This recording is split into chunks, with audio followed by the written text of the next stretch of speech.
பெரிய பாதுகாப்பு விதிகள் எழுதப்பட்டிருந்தது.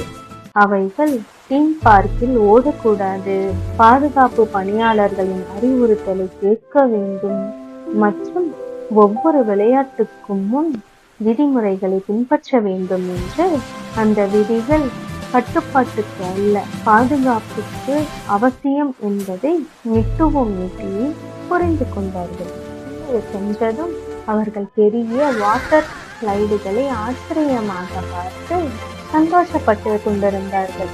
ஆனால் விளையாடுவதற்கு முன் அவர்கள் லைஃப் ஜாக்கெட் அணிந்து கொண்டிருந்தார்கள்.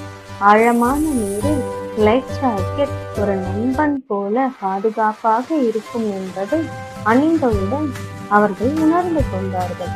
பாதுகாப்புடன் விளையாடினால்தான் நம்முடைய மகிழ்ச்சி நீண்ட நேரம் தொடரும் என்று. ஒவ்வொரு விளையாட்டுக்கும் மிட்டு